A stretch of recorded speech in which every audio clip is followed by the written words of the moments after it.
Bonjour, voici donc une petite vidéo pour discuter de la posture de méditation, de cette assise qui souvent pose souci à nombreuses personnes, à ce que j'ai pu voir dans les stages que j'organise ici au Pays du Mont-Blanc.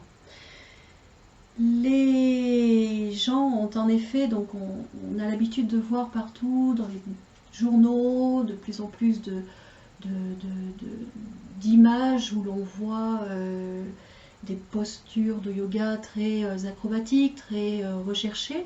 Et dans cette course à être un peu le meilleur, on retrouve effectivement cette fameuse posture de méditation qui, ultimement, effectivement, demanderait à être réalisée sous la forme de la position du lotus, c'est-à-dire sous la forme d'un vajra fermé, donc c'est-à-dire qu'on prend une première jambe, on vient placer le pied sur la cuisse, la plante de pied tournée vers le ciel, puis après on prend la deuxième jambe et on vient la placer de la même manière sur la cuisse, paume de pied tournée vers le ciel. Donc ça, c'est vrai que c'est la posture idéale. Elle permet vraiment d'avoir une configuration, on va dire, du corps énergétique de manière idéale. Toutefois, il est important de comprendre que nous, occidentaux, n'avons pas grandi en étant assis les jambes en tailleur, les jambes croisées.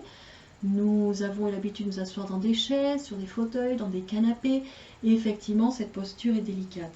Donc, il existe d'autres solutions. Ces autres solutions, je vais vous montrer. Donc, il y a ensuite ce qu'on appelle le vajra demi-ouvert. Donc là, effectivement, on vient faire un petit peu la même chose, mais on n'utilise qu'une seule jambe. Le pied vient se poser à nouveau sur la cuisse, la paume, enfin pas la paume de pied, la plante de pied tournée vers le ciel. Et donc, l'autre jambe repose dessous. Et effectivement, on se trouve dans une posture très confortable, mais qui reste difficile pour nombreuses personnes. Nous pouvons alléger cette posture en l'ouvrant un petit peu plus, c'est-à-dire que le pied vient se placer sur le mollet.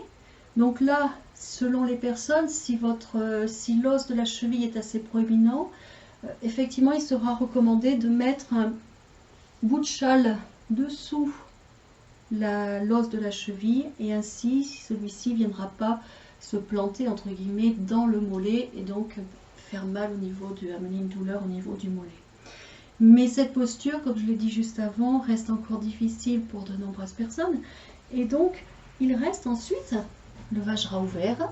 Donc le vajra ouvert, on vient placer le pied le plus près possible de la colonne vertébrale, et le deuxième pied vient se placer à l'avant du premier pied, contre le premier pied, les deux pieds ayant les plantes de pied tournées vers le ciel.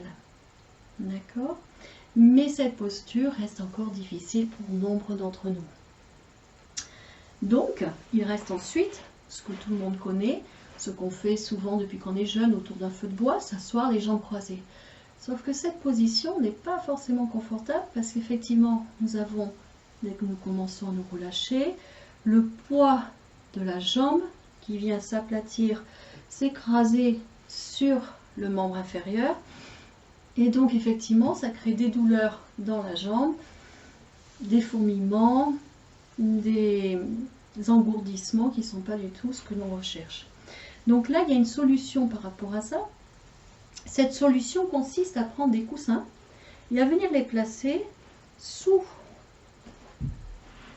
les cuisses. Et on n'hésite pas à monter.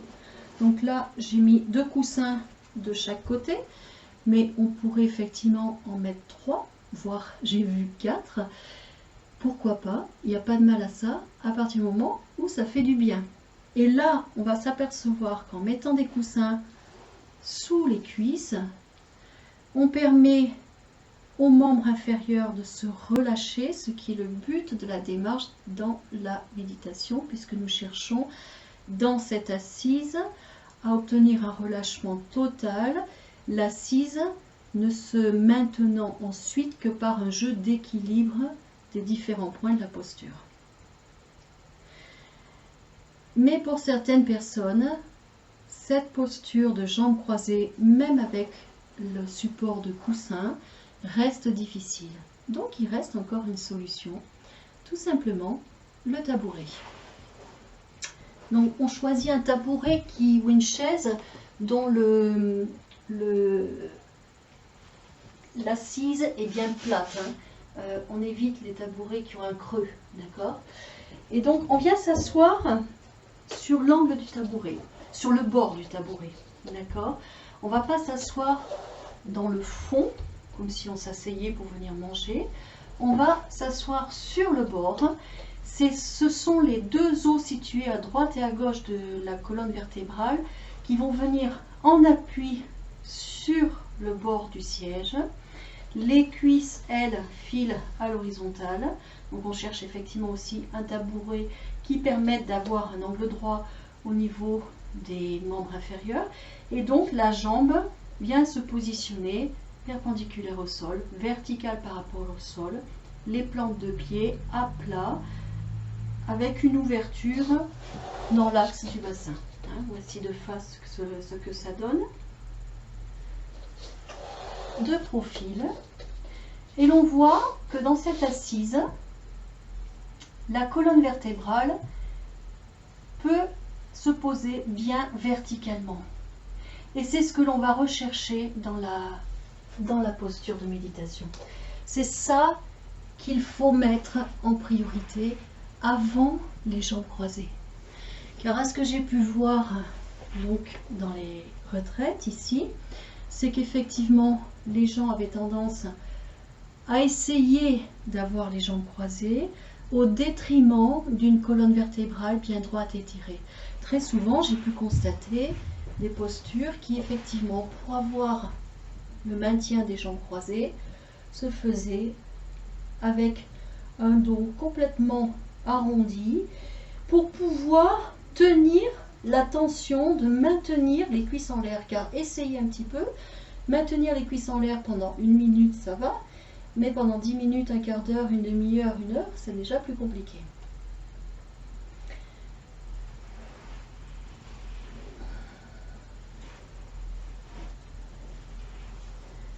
Alors, me direz-vous, pourquoi cherche-t-on à avoir cette colonne vertébrale étirée droite?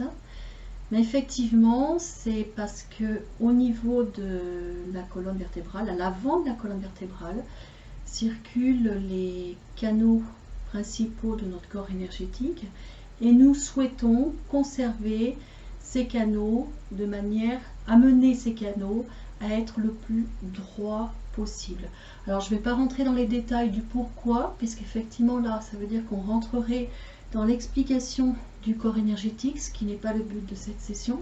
Cette session est juste là pour essayer d'amener quelques idées, quelques pistes pour faciliter la pratique pour les personnes qui effectivement se diraient la méditation c'est pas pour moi parce que je ne peux pas m'asseoir les jambes croisées.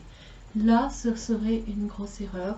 La méditation c'est pour tout le monde et bien au contraire tout le monde devrait rentrer dans la méditation parce qu'il ne s'agit pas d'un contexte religieux, il ne s'agit pas d'un contexte culturel, il s'agit simplement de rentrer en contact avec soi-même, avec ses émotions, avec ses pensées pour apprendre justement à mieux se connaître et tout doucement apprendre à se transformer grâce à l'analyse qu'on va pouvoir faire de nos réactions face aux événements qui tous les jours viennent nous assaillir, peut-on dire.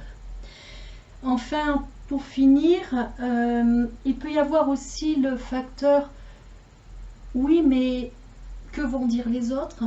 Imaginez, vous arrivez dans une retraite, un stage, peu importe, il y a du monde dans la salle et puis vous avez pris l'habitude de méditer assis sur un tabouret. Il n'y a pas de mal, il n'y a pas de honte à avoir. Sachez que le Bouddha du futur, Maitreya, est justement assis sur un tabouret. Il n'est pas assis les jambes croisées, il est assis les jambes comme je viens de vous montrer, donc en équerre, avec les pieds à plat au sol, ouverts de la distance, de la largeur de bassin. Donc n'ayez pas d'a priori là-dessus, L'essentiel de la méditation n'est pas de se concentrer sur ces points de douleur, mais bien sur le point d'attention qui est défini avant d'entrer dans la pratique méditative. Voilà, je crois qu'on a fait un petit peu le tour des postures, et puis je vous invite à me rejoindre sur les séances en ligne de Kumye qui se déroulent ici dans la même salle, hein, comme vous venez de vivre cette petite explication, du moins cette petite ouverture et cette approche sur les différentes manières de s'asseoir dans la pratique. Ben voilà, de la même manière, je propose des cours en ligne qui vous permettent de rentrer en contact avec vous, des cours qui ont lieu toute l'année, sur le rythme que vous choisissez au départ. Ça peut être 3 jours par semaine, lundi, mercredi, vendredi, ou 5 jours par semaine, donc du lundi au vendredi, ou encore les 7 jours par semaine, ce qui est le mieux, puisqu'effectivement c'est là que vous allez pouvoir rentrer dans un vrai processus de transformation, la pratique quotidienne devenant réellement un outil transformateur exceptionnel. Voilà, et puis peut-être aussi à vous voir un jour ici au Pays du Mont Blanc dans les stages et retraites que j'organise à travers Énergétique Tibétaine, ou encore dans un voyage à travers les voyages que j'organise via voyagebienetre.com. Belle journée, une belle nuit, et à la prochaine!